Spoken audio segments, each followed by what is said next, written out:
Kapag heavy duty motorcycle ang pag-uusapan, ito na agad yung may recommend ko sa inyo. Itong Kawasaki Barako 175. May malakas na makina, matibay yung mga chassis nito.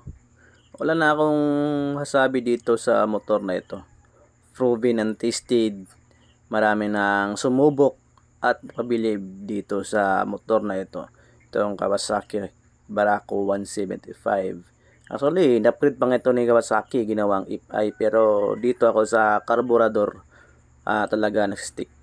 Carburetor talaga yung may recommend ko sa inyo. Hindi ko may recommend sa inyo yung FI na Barako 175. Alam ko marami yung magsasabi na mas maganda yung FI, pero para sa akin, based on my experience, mga kausap ko na mga FI user ng Barako, iba pa rin talaga yung carburetor na Barako. Kaya ito pa rin yung may recommend ko sa inyo kahit mayroong FI na itong Kawasaki Barako 175. Iba yung lakas ng carburetor na Barako 175 compared dun sa Barako na FI. Talagang malayo eh.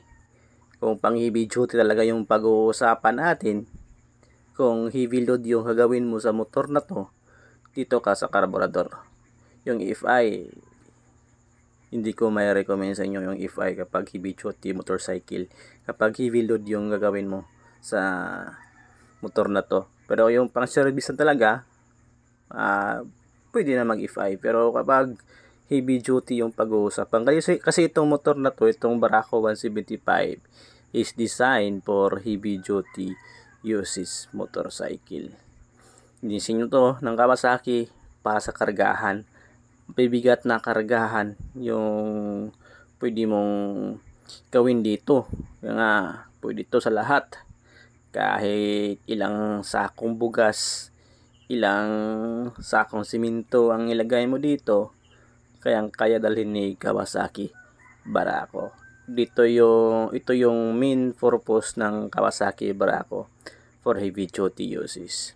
Kaya maraming mga business owner ang kumukuha ng Barako 175 for delivery use purposes kasi malakas to eh.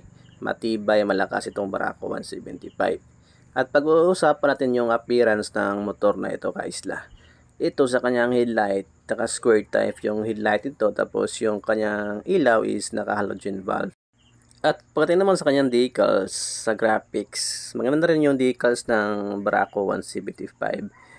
Filipino inspired yung decals nito. So simple lang, para sa akin okay na to. Wala na akong masasabi dito. Actually maganda na to eh. Pinoy na Pinoy yung dating.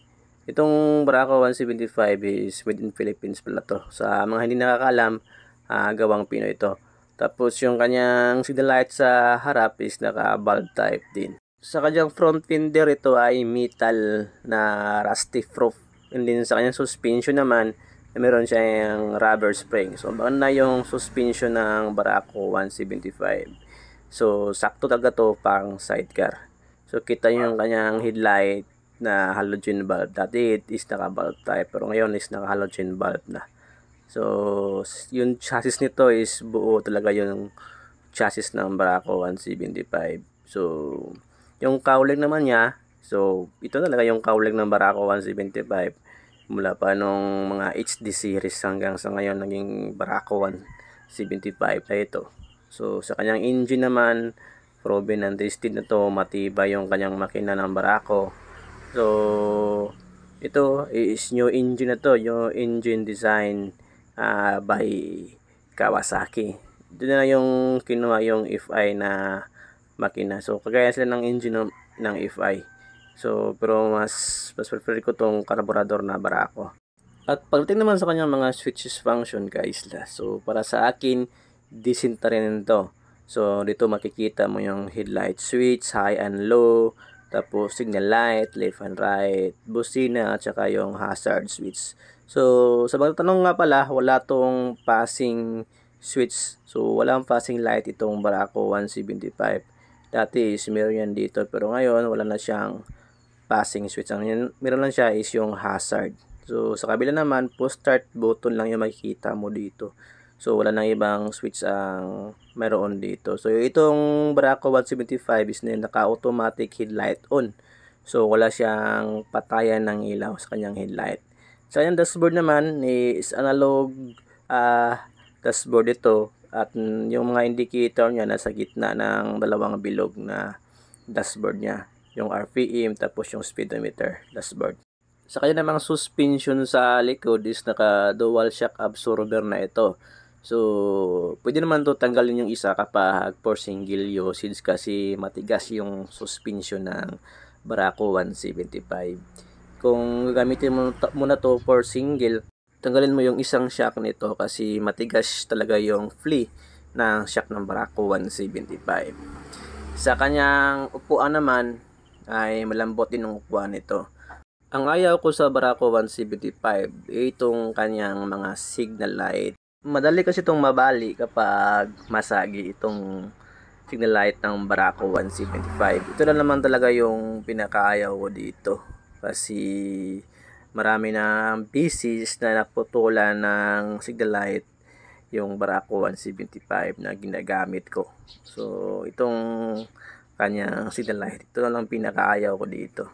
And the rest, yung design, yung performance, yung tibay ng kanyang mga chassis, para sa akin panalo ang Barako 175. Kung pang heavy duty na talaga yung gusto mo, itong Barako 175 yung may recommend ko. Kung pero ko yung pang service lang, pang family use, so pwede ko naman mag-frame or di kaya Bajaj CT150 or Bajaj CT125.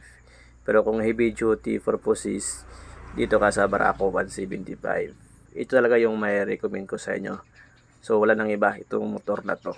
So kayo ka-isla, ano masasabi nyo? Kasi iba-iba tayo ng preference pa rin sa motor eh. Iba-iba tayo ng purpose sa paggamit sa motor. Kayo, ano masasabi nyo dito sa Barako 175? Kung sulit ba tong bilhin?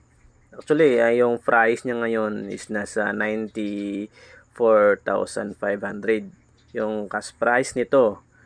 So kung bibili kayo sa Motor Trade, 90 plus, hapit na mga 100k yung price nitong Barako 175, di ba?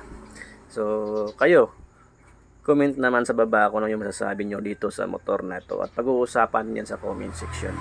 So that's all for this vlog. Sa naghanap pala ng full review and full specs review, meron tayo dyan dito sa ating channel. Hanapin nyo na lang sa ating YouTube channel. Marami tayong review na ginawa dito sa Barako 175. So once again, this is Motor sa Isla. Nagpaimang no na magamping kanunay o kigumang ginolabaw. Tanan, ride safe always. Peace. Bye-bye.